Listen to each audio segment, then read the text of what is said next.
Penguin Random House Audio presents The Last Watchman of Old Cairo by Michael David Lukas. Read for you by Edoardo Ballerini.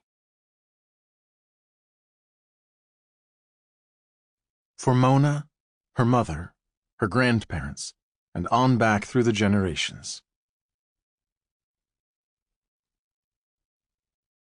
In times gone by, when storms threatened us, we wandered from place to place.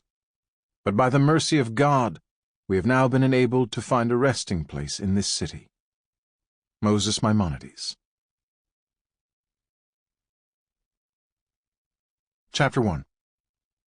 A long, long time ago, before Mubarak and the Revolution, before Sadat and Begin, before Nasser, the Free Officers, and the Suez Crisis, before the Suez Canal, before Herzl, before Dreyfus, before Solomon Schechter and the Cambridge University Library, before Ismail Pasha and Muhammad Ali Pasha, before the British, the French, the Ottomans, the Mamluks, and the Ayyubids, before the Great Plague and Saladin, before Maimonides the great sage, may his memory be a blessing.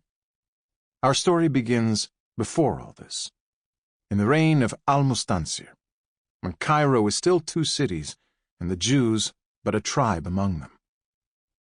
It was late summer, in the 4800th year of creation. 4 centuries after Muhammad's migration to Medina, and more than 1,000 years after the birth of Jesus. The Nile had crested a few days earlier, and its entire shallow valley shone with damp brilliance. Beneath the purple silhouetted swoop of storks, the clang of an eager blacksmith mingled with the call to prayer and the smell of baking bread. That particular morning there was another smell too, something sharp and unfamiliar at first. No one could put a name to it, until, bleary-eyed and still warm from bed, they stepped out into the day and saw that neat black thread of smoke rising from the Ibn Ezra synagogue. Before long a crowd gathered in the courtyard of the synagogue. Women and children, dyers and glassblowers, pharmacists, money-changers, and fishermen. For most, this was their first glimpse of the newly reconstructed synagogue. Still unfinished, still unconsecrated by prayer, and already this beautiful new building was blackened by fire. It was a terrible thing, and yet it could have been worse. Apart from the smell of smoke in the prayer hall, the damage was limited to a shadow of soot beneath the scaffolding where the fire had started. Who would do such a thing? Some more hopeful members of the crowd thought they saw signs of an accident, a stray coal or a clumsy housewife. Others insisted that the fire would turn out to be the work of petty vandals. And then there were those who regarded it as something more sinister, a reminder and portent of things to come. Not that anyone needed reminding. Who could forget the reign of Al-Hakim the Horrible? Who did not shiver to think of that sister-loving false prophet who had destroyed nearly a dozen synagogues and churches, including the original Ibn Ezra? Who could forget that hateful despot who had gone so far as to outlaw molokhia, the leafy green vegetable also known as Jew's mallow?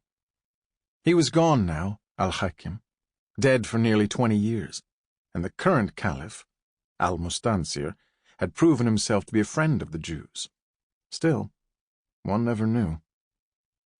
This discussion about the cause of the fire went on for some time, and all the while Ali ibn al-Marwani was standing at the edge of the courtyard, waiting for the right moment to step forward. Fingering the sleeve of his robe, he tried to recall what he had been told to say, whom he was supposed to seek out. But in the effort to remember the directions to the synagogue, a right at the old palace, a left at the Abu Serga church, he had forgotten what he was supposed to do when he got there. Eventually, as the crowd was beginning to disperse, someone noticed him. All at once he felt the balance of attention shift. They were talking about him, an unfamiliar boy, thin cotton robe and cheap sandals, no older than 13. And as the murmur of insinuation collected to a boil, a circle formed around him.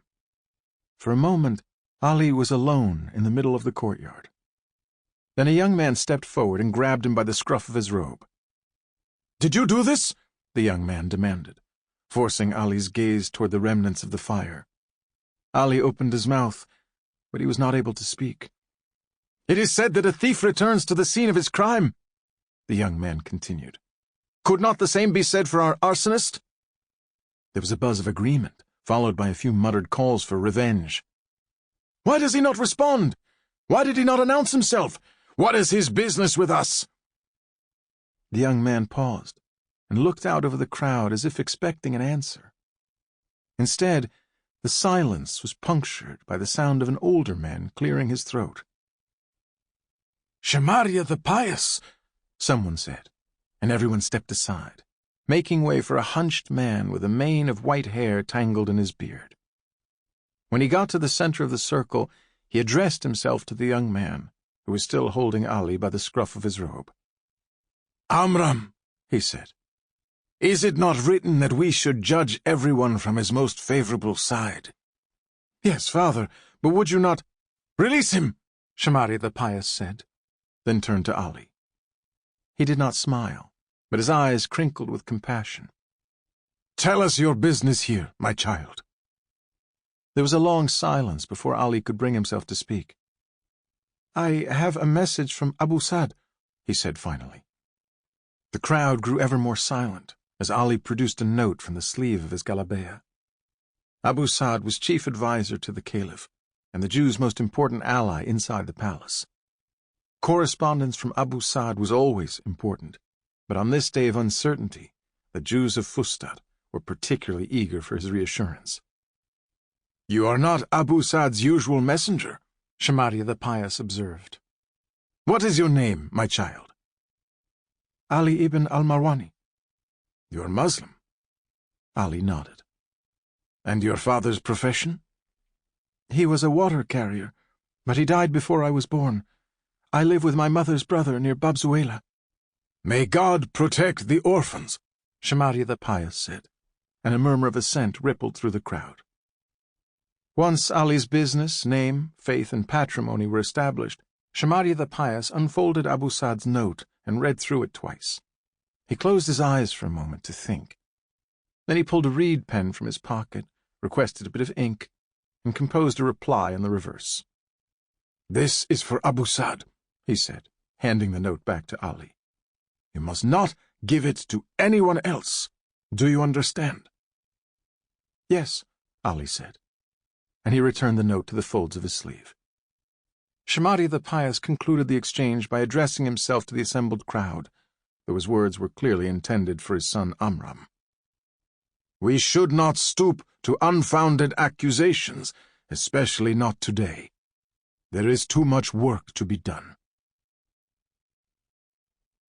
While the Jews of Fustat scrubbed soot off the light grey stones of their synagogue, Ali ran back to Kahira with the message for Abu Sa'd. Through the jumbled crowd of pack animals outside Babzuela, past his uncle's house, past the market of the coppersmiths and the students congregated around Al-Azhar, darting between food vendors, camels, magicians, and slaves, he cut across the market of the money changers and made his way around to the back entrance of Abu Sa'd's palace. Larger than all but the most magnificent of mosques, the residence of Abu Sa'd was one of the grandest buildings in all of Kahira, its outer walls decorated with turquoise banners and a thick band of calligraphy carved so intricately that the letters looked like a nest of snakes. Earlier that morning, Abu Sa'd's usual messenger, Ali's neighbor, had lifted his head from his sickbed to describe the palace's back entrance. A tall cedar door at the end of an unremarkable side street, home to a butcher, a knife sharpener, and a few unscrupulous-looking money changers. Approaching the entrance for the second time that morning, Ali caught his breath, stepped up to the door, and knocked. He waited for some time before knocking again, louder this time. As he did, the door swung open to reveal an enormous guard wearing a white linen robe, trimmed with turquoise of the same shade as the banners hanging outside. This guard was much more imposing than the one Ali had spoken with earlier that morning, and much uglier. "What do you want?" "I have a message for Abu Sa'd, from Shamaria the Pious." The guard stuck out his hand, and Ali took a small step backward. "Shamaria said I must not give the message to anyone but Abu Sa'd himself." "To you, I am the same as Abu Sa'd." Ali stared at the guard's meaty palm and felt the sun on the base of his neck. Sample complete. Ready to continue?